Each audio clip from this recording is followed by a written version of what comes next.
परमेश्वर अधियज्ञ कहलाता है, मतलब यज्ञ का स्वामी परमात्मा है जो कि आपके हृदय में विराजमान है। परंतु इसका मतलब नहीं कि आप परमात्मा हो गए, क्योंकि आत्मा और परमात्मा दोनों हृदय में विराजमान है। कहां विराजमान है? हृदय में विराजमान।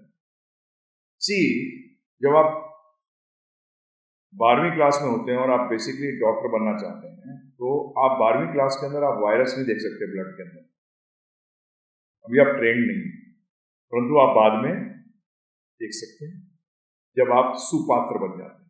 क्या बन जाते हैं? सुपात्र जब बन जाते हैं तो आप देख सकते हैं। तो इसी तरीके से आप कह सकते हो कि अरे हमने तो देखा नहीं।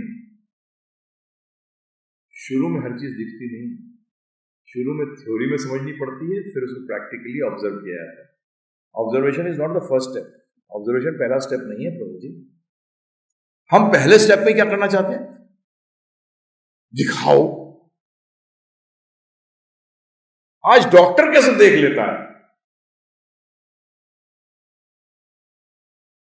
वो उसकी किताबें, उसकी आंख क्या हुई?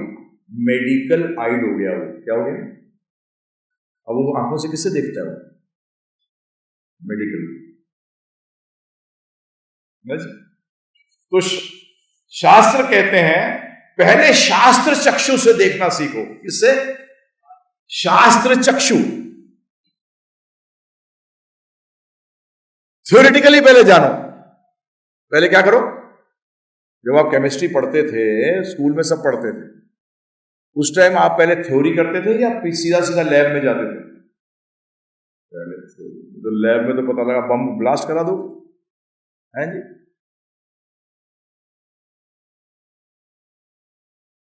तो टीचर बताता था कि बेटा इनको मिक्स मत करना गलती से,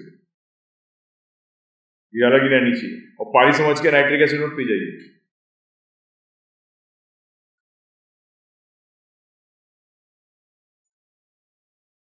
मतलब कई लोग ऐसे बेवकूफ, मेरे खुद के रिलेटिव BHU के अंदर MSc कर रहे थे, ये बात कर रहा हूँ मैं 48-49 में बताई गई थी मुझे, वो कैल्शियम साइनाइड बीकर को यूज किया था, उसको धो के अच्छी तरह धो लिया, फिर पानी पी लेते थे।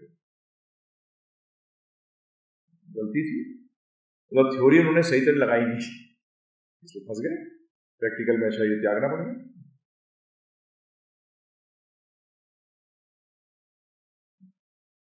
तो इसीलिए पहले जो कहते हैं उसको थ्योरेटिकली मानिए, फिर आप आगे बढ़ सकते हैं, फिर आप आगे। तो भगवान कह रहे हैं कि तथा प्रत्येक देहधारी के हृदय में परमात्मा स्वरूप स्थित हूं, मैं परमेश्वर अधियज्ञ कहलाता हूं, और मैं परमेश्वर हूं और मैं अधियज्ञ। अब यज्ञ शब्द का मतलब समझ लीजिए। यज्ञ मैं आपको समझाता हूं 1 सेकंड के अंदर। यज्ञ उस एक्ट को कहते हैं जो कि सुपीरियर को सेटिस्फाई करने के लिए जो भी कार्य किया जाता है उसको यज्ञ कहते हैं। जैसे आप इनकम टैक्स भी देते हैं ना, वो यज्ञ क्या है? वो बिकॉज आप सुपीरियर को सेटिस्फाई करने के लिए कर रहे हैं। जो भी आप कार्य सुपीरियर को सेटिस्फाई करने के लिए कर रहे हैं उसको यज्ञ कहते हैं। परंतु अकलमंद व्यक्ति कौन है? अकलमंदी व्यक्ति है जो कि सबसे सुपीरियर है, उसको सेटिस्फाई करने की कोशिश करे। राइट? सबसे बढ़िया सबसे स्मार्ट कौन होगा? वो होगा। तो यहां भगवान कह रहे हैं कि मैं वो सारे यज्ञों का स्वामी हूं। नहीं तो क्लैश हो जाएगा। नहीं तो क्या हो जाएगा? प्रभु जी, क्लैश हो जाएगा। जैसे फॉर एग्जाम्पल, आप इनकम टैक्स के आप डिपार्टमेंट में गए, इनकम टैक्स कमिश्नर्स के ऑर्डर्स हैं कुछ करने के लिए, और आपने सोचा कि इनकम टैक्स ऑफिसर को घूस खिला दूंगा। क्या कर दूंगा? चांसेस पकड़े जाने के हैं कि नहीं? क्योंकि आपने उसके सुपीरियर के ऑर्डर्स को फॉलो नहीं किया। उसका मतलब आपको, अगर जब तक सुपीरियर मोस्ट को नहीं फॉलो करोगे, आप इसको समझाए तो परिवार के अपने, हर परिवार के अपने नियम होते हैं, राइट? अगर वो नियम और शहर के नियमों में आपस में क्लैश हो तो किसकी बात माननी चाहिए? बताइए। शहर के नियम। अगर शहर के नियम स्टेट के नियम के साथ क्लैश करें तो किसके नियम मानोगे? स्टेट का। और स्टेट का नियम अगर कंट्री के नियम के साथ क्लैश करता है तो किसके नियम मानोगे? कंट्री का। क्योंकि स्टेट्स को एग्जिस्ट करना है ना। को एग्जिस्ट कैसे करेंगे जब तक कि वो बेसिकली एक सूत्र नहीं चलेगा। इसी तरीके से यदि कंट्री, आज की तारीख में क्या हो गया कि अगर कंट्री जो UN ने लॉज लेड डाउन किए हैं, अगर उसके अनुसार नहीं चलती तो क्या होगा? किसके पालन करने थे? यूएन का, राइट? अब यूएन किसमें है? इस पृथ्वी पर। पृथ्वी किसके नियम पालन कर रही है?